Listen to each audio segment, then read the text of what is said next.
kudos to them for all the work they put in today and respect each other.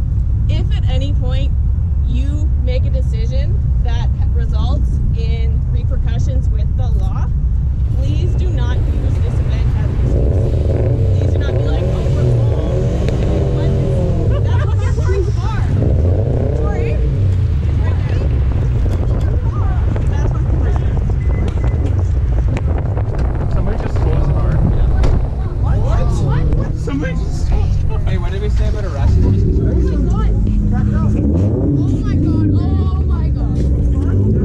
Somebody really just steal his car?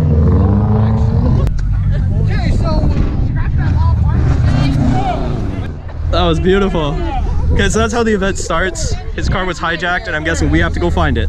That was really good. That was really good stuff.